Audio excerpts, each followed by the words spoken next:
तो इसमें प्रॉब्लम की बाढ़ आती है और ये टीम खड़ी भी प्रॉब्लम से हुई है। देखिए आपका जो फंक्शन है ये जून में होना था, नहीं मई में, फिर ये जून में हो गया। अब 19 जून को ये फंक्शन होना था, सब कुछ ठीक था, एसी वेसी बढ़िया ठंडा कर रहा था, लेकिन 19 जून को ये फंक्शन नहीं हो पाया क्योंकि यहां पर मोदी जी आ गए।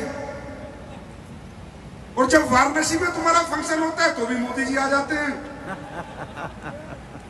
अब कुछ तो कनेक्शन है आपका और मोदी जी का। सांसद है गुरुदेव, सांसद।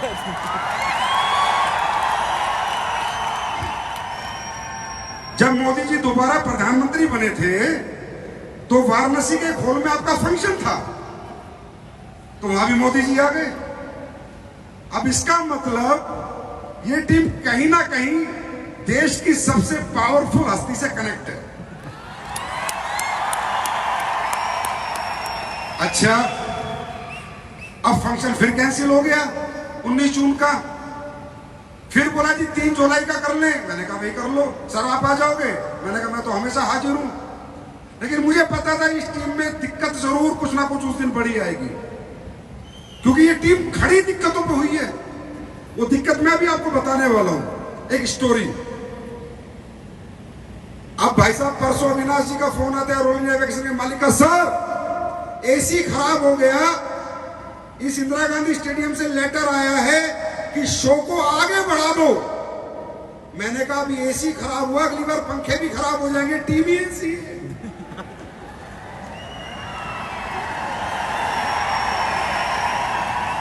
इस टीम की गर्मी के आगे बड़े बड़े एसी ठंडे पड़ जाते हैं। तो मैंने कहा भाई कैसे भी करके फंक्शन कर दे, अगली बार तू कोई डेट लिखेगा तो पता चलेगा हॉल में कुछ और बड़ा कांड हो गया। तो बोला सर आप ऐसा क्यों कहते हो? मैंने कहा तू सुन कहानी, ये टीम बनी कैसे। मैं और महिपाल जी झारखंड के रामगढ़ में थे, किसी के साथ हम काम कर रहे थे, तो अचानक शिव कुमार जी कहते हैं कि संजीव सर आप डायरेक्ट वाराणसी आ जाओ। और मैं आ रहा हूं, शायद वो आ भी गए थे हमें लेने, मुझे ज्यादा ध्यान नहीं है, पुरानी बात है।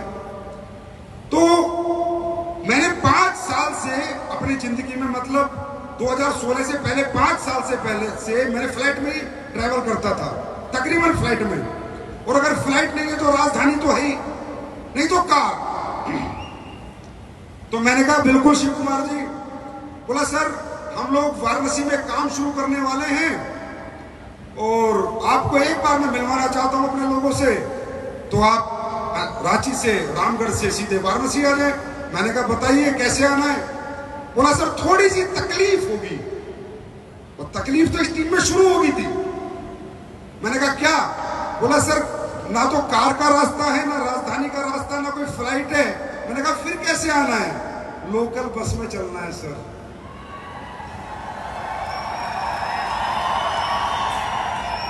कौन? 2016 में कंपनी काफी अच्छे लेवल पे थी, पैसे की कोई कमी नहीं थी, लोकल बस में चलना है। तो मैंने कहा भाई ठीक है, मुझे पता है जहां तकलीफें हैं वहीं कामयाबी है, मुझे पता है। तो जी हम बस में बैठ गए। अब शिव कुमार जी ने हमें बस में ऊपर की सीट दिलवा दी। बोला सर चिंता मत करो शिव कुमार जी, लीडर का काम है मोटिवेट करना प्लान को। बोले सर चिंता मत करो, बहुत बढ़िया बस है, गद्दे लगे हुए, स्लीपर है, स्लीपर। अब साहब गद्दों के अंदर बदबू, कंबल के अंदर बदबू, पता नहीं कितने लोगों की टाट का तेल उस तकिए पे था, भगवान जाने। मैं बड़ी मुश्किल से उसमें बैठा, हम चल दिए। अब बस कहीं रुकी, मुझे भूख लगी हुई थी, तो मैंने कहा भाई खाना खाएंगे।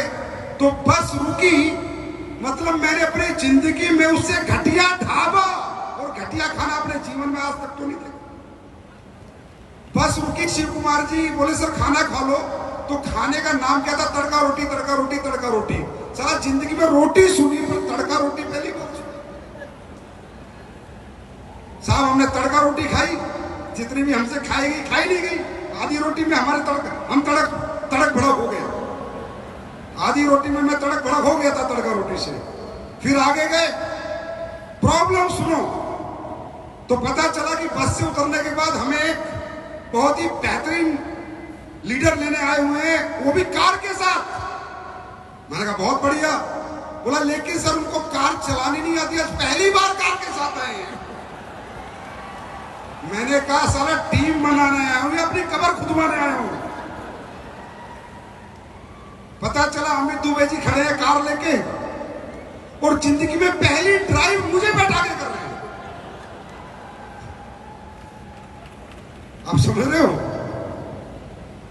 फिर ये मुझे लेके चले जाते हैं, चलो वहां पर मैं लोगों के साथ बैठता हूं। उससे पहले मैं कभी विश्वनाथ बाबा के पास नहीं गया था, धरती पे मेरा आगमन नहीं हुआ था। लेकिन जब मैं उस धरती पे गया तो मुझे एक बात तो पता चल गई, संजीव बाबा विश्वनाथ की सख्त जरूरत है। जब देश पे राज करने वाले विश्वनाथ को छोड़ नहीं पाए तो डायरेक्ट सैनिक पे राज करने वाला कैसे छोड़ देगा। और भला हो बाबा विश्वनाथ का, जब से कंपनी ने वाराणसी में शुरुआत की है, जैसे मोदी जी जीतते जा रहे हैं, असली देश में जीतती जा रही है। आज तक हार का मुंह हमने नहीं देखा।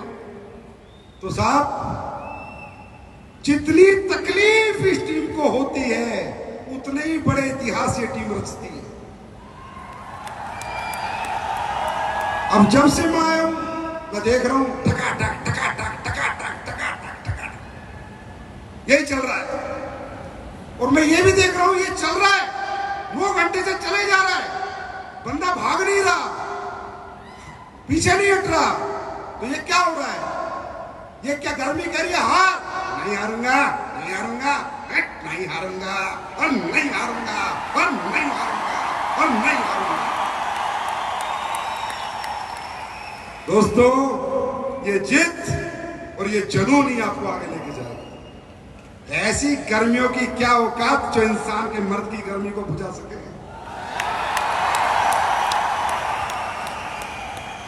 ये गर्मी आनी जानी है, आज गर्मी कल सर्दी, लेकिन जो हमारे अंदर गर्मी है ये खत्म नहीं होना चाहिए।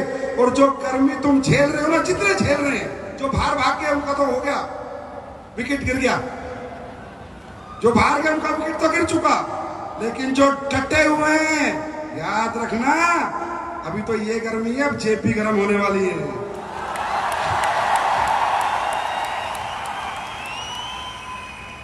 तो भाई जब जब आपका प्रोग्राम होता है तब तक मुझे पता होता है कि होने वाला क्या है।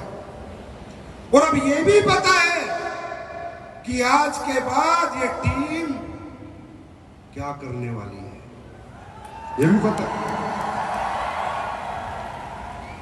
तो सबसे पहले बहुत बहुत धन्यवाद आपका, आप सब यहां पर आए। ये तकलीफें आप झेल रहे हैं, ये तकलीफें सबने झेली हैं। किसी ने कहा है every successful man has a painful story.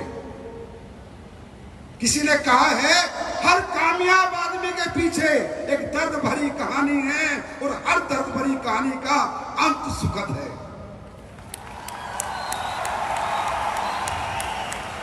तो आप सब जो भी तकलीफ अपने जीवन में झेलेंगे, जितना लड़ेंगे उतने ही मजबूत होंगे।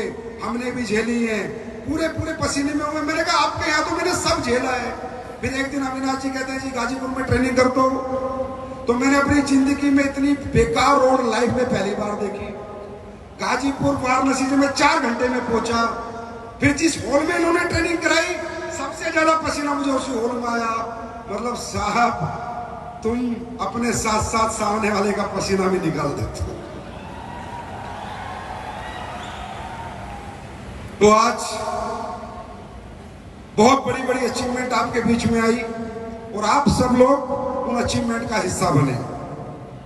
और दोस्तों समझने की और सोचने की बात यह है कि जितने भी लोगों को अचीवमेंट आई हैं, ये कोई अंबानी टाटा बिरला के बच्चे नहीं हैं, ये आपके और मेरे बीच में से हैं। ये आम आदमी के बच्चे हैं जो आज यहाँ पर खास बन गए हैं। और ये मौका हम सबके पास है, हम सबके पास है। आपको दिल्ली क्यों बुलाया हमने क्यों कहा आप दिल्ली आइए, ये फंक्शन अटेंड कीजिए? इसका मकसद क्या था? आप सोचिए। आपने हमारी कंपनी में प्रोडक्ट ले लिए, यस और नो? भाई ले लिए ना, कंपनी को पैसे आ गए, हमने कमा लिया जो आपसे कमाना था। जो आपको यहां पर लेके आया है उसने भी आपसे पैसे लेके प्रोडक्ट आपको दे दिए, उसने भी जो कमाना था कमा लिया। फिर क्यों मेहनत करके आपको लेके आया है? क्योंकि वो कमाना नहीं चाहता, वो आपको कमाना चाहता है। वो आप सबको कमाना चाहता है।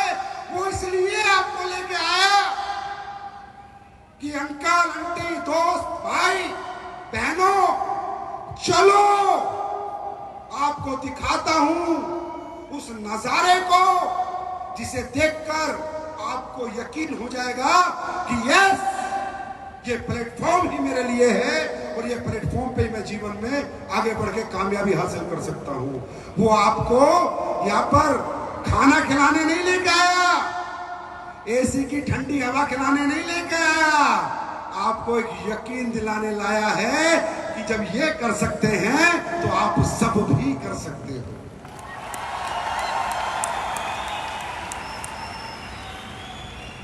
तो एक बात याद रखना, ये दुनिया अलग है। आप बाहर की दुनिया से हमारा कंपेयर करोगे तो आप फंस जाओगे, असमंजस में फंस जाओगे, आप सही गलत का फैसला नहीं ले पाओगे। और अगर आप हमारी दुनिया को समझोगे तभी आप यहां पर सही और गलत फैसला ले पाओगे। ये दुनिया अलग है, ये बाहर की दुनिया नहीं है। बाहर कोई नहीं पूछेगा आपको, हम आपको भरोसा दिलाते हैं, विश्वास दिलाते हैं, आप कर सकते हो, बड़े आदमी बन सकते हो, आप सपने पूरे कर सकते हो, आप अच्छी जिंदगी जी सकते हो, आप गरीब के घर से हो, मिडिल क्लास घर से हो, अपर मिडिल क्लास से, अपर क्लास, कोई फर्क नहीं पड़ता। और बाहर की दुनिया कामयाबी की कीमत लेती है और हमारी दुनिया कामयाबी की कोई कीमत नहीं लेती आपसे। बाहर की दुनिया में जाओगे, कामयाबी मांगोगे, पैसा मांगोगे, सफलता मांगोगे तो आपसे पूछेगा कितना पढ़ा है, कितना एक्सपीरियंस है। 12वीं है तो 10,000, बीए है तो 15,000, एमए है तो 20,000, एमटेक है तो 30,000, एमएससी है तो 25,000। बाहर की दुनिया कामयाबी की कीमत लगा के बैठी है।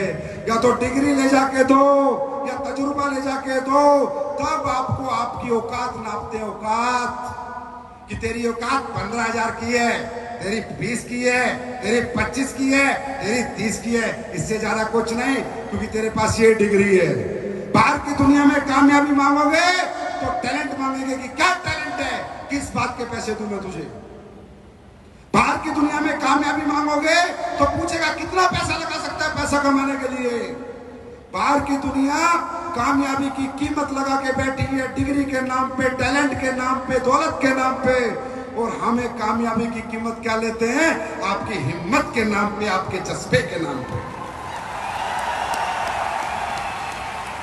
हमें कोई मतलब नहीं भाई साहब आप कितने पढ़े लिखे हैं, हमें कोई मतलब नहीं आप किस घर से हैं, हमें कोई मतलब नहीं आप गरीब हैं अमीर हैं, हमें कोई मतलब नहीं आपकी उम्र क्या है, हमें कोई मतलब नहीं आपकी क्या जात है, क्या बात है, हमें कोई मतलब नहीं आपका क्या एक्सपीरियंस है। हमें मतलब है क्या आपके सपने हैं, अगर हैं तो हम आपका मतलब पूरा करेंगे। क्या सपने हैं? क्या आपके सपने हैं? और यहां पर कोई बड़ा नहीं, कोई छोटा नहीं, कोई एमडी नहीं, कोई सीईओ नहीं। ये तो डिग्रियां आप लोगों ने दे रखी हैं। कोई रॉयल एम्बेसडर नहीं, कोई एम्बेसडर नहीं। हमें रैंक मिला अपनी मेहनत के अनुसार, लेकिन ये दुनिया का इकलौता प्लेटफॉर्म है जहां हम सब एक हैं, एक हैं, एक हैं। क्यों? क्योंकि हम सबकी मंजिल एक है। हम सबकी मंजिल एक है। आप भी ब्रांड एम्बेसडर बन सकते हो, आप भी। तो यहाँ कोई छोटा बड़ा नहीं है।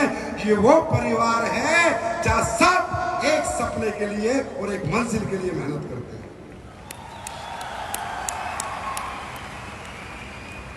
ऐसी दूसरी दुनिया इस दुनिया में नहीं बनी है।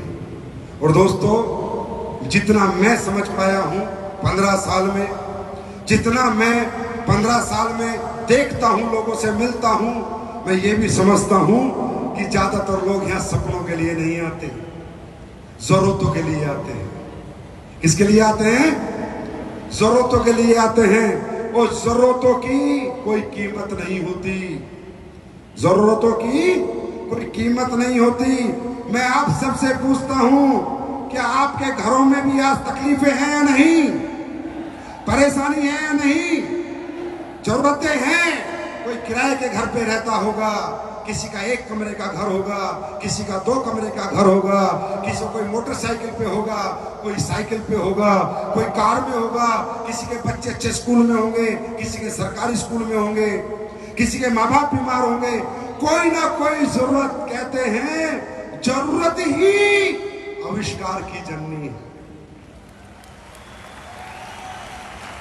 और इस दुनिया में कोई भी आदमी अगर प्रयत्न कर रहा है, प्रयास कर रहा है, मेहनत कर रहा है, तो अपने परिवार की जरूरतों के लिए कर रहा है, ना कि सिर्फ सपनों के लिए। किसके लिए कर रहा है? सिर्फ जरूरतों के लिए कर रहा है दोस्तों, ना कि सपनों के लिए। तो एक बात याद रखना, ये व्यापार, ये डायरेक्ट सेलिंग इंडस्ट्री हमारा किसी का शौक नहीं है। हमारा किसी का शौक नहीं है। घर घर जाना, लोगों को समझाना, लोगों को प्रोडक्ट बेचना, उनसे पैसे लेना, ये किसी का शौक नहीं है। ये शौक बनाना पड़ता है क्योंकि इसके सिवा कोई रास्ता नहीं है। इसके सिवा कोई रास्ता नहीं है। ये हमारी मजबूरी है।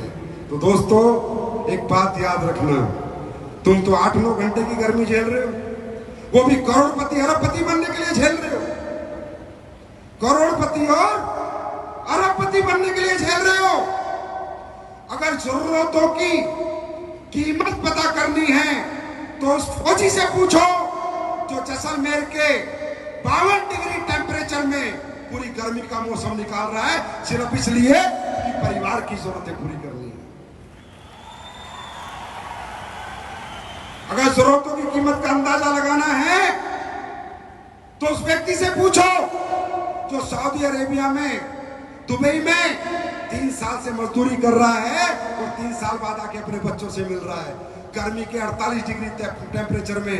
ये लोग, ये हिम्मत, ये जज्बा सिर्फ दौलत के लिए नहीं लाते, अपने परिवार की जरूरतों के लिए लाते। दोस्तों, लड़ाई अगर दौलत की होगी तो हार या जीत हो सकती है, और लड़ाई अगर जरूरतों की हो गई तो पक्का जीत ही होती है।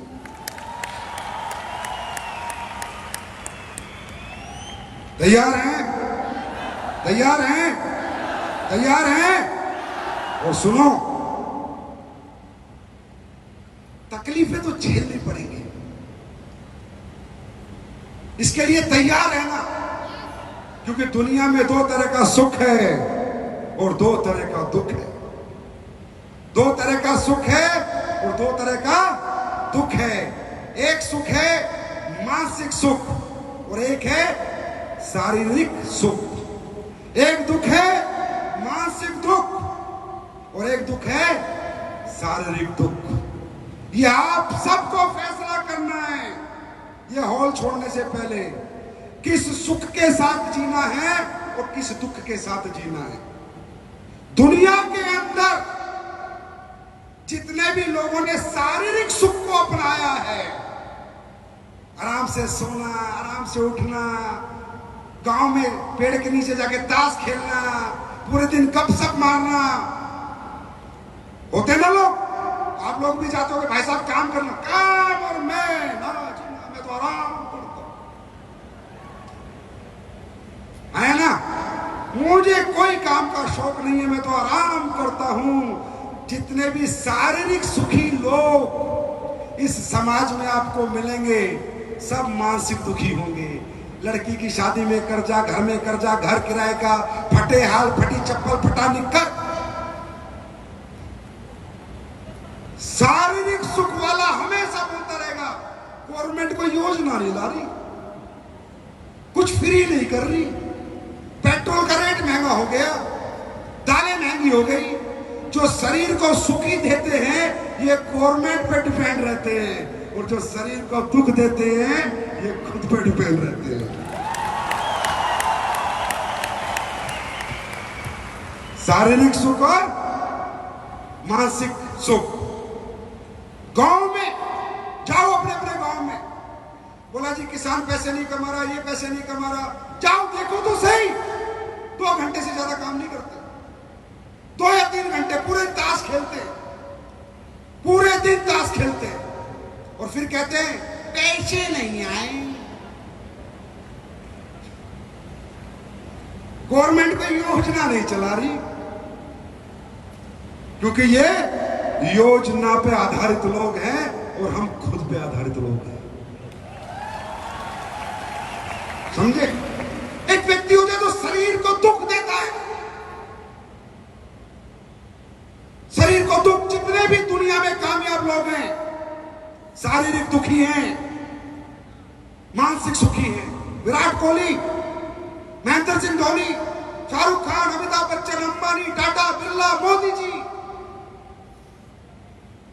16 घंटे डेली काम करते हैं। हमारे देश के प्रधानमंत्री 16-17 घंटे। क्या शरीर से सुख है?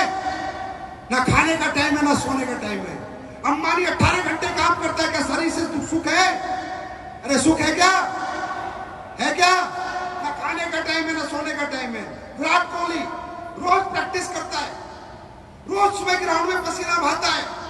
अब इंग्लैंड में मैच, कल अफ्रीका में, परसों दिल्ली, फिर कलकत्ता फ्लाइट, फिर बेंगलोर फ्लाइट, फिर चेन्नई फ्लाइट।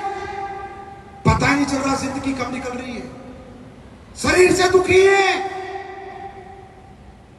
कोई टाइम खाने का नहीं, कोई टाइम सोने का नहीं, कोई टीवी देखने का टाइम नहीं। शरीर से दुखी है, पर मानसिक क्या सुख है? वो जब ट्रैवल करते हैं तो ट्रैक्टर में नहीं, फ्लाइट में करते हैं।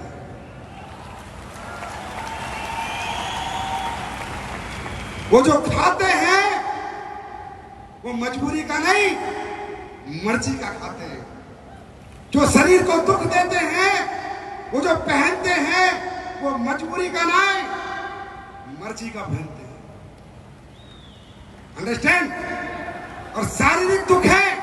अब मोदी जी से कोई कहे सर आपको 16-17 घंटे अपने शरीर को इतना भी सुख नहीं देते, शरीर से दुखी है, पर मानसिक सुख क्या है? I am the prime minister of India. यह है मानसिक सुख। तो ये ज्यादातर फेलियर लोग शरीर को कष्ट देना नहीं चाहते, और कामयाब लोग इस शरीर को रगड़ देते हैं, रगड़।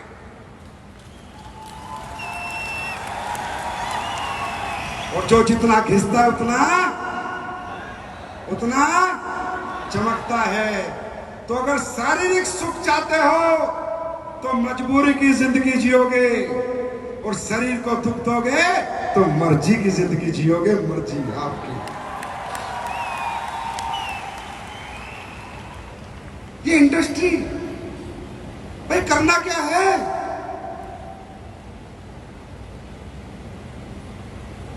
शरीर को दुख दे रहे हो।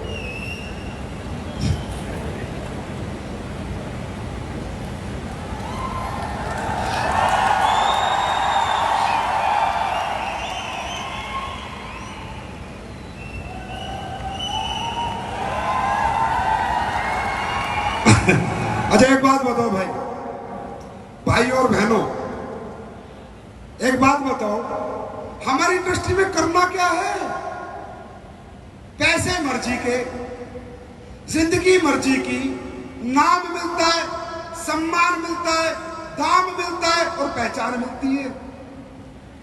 जहां नाम भी मिले, सम्मान भी मिले, पहचान भी मिले, पैसा भी मिले, अगर वो नहीं करोगे तो और क्या करोगे?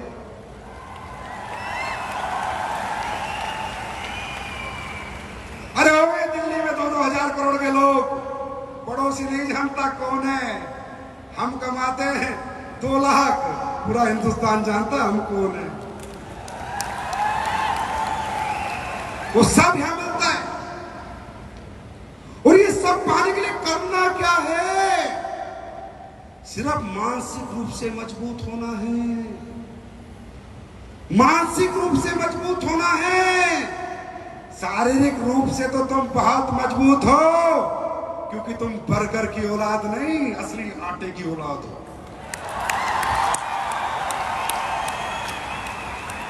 तुम किसी सेठ के बच्चे हो क्या?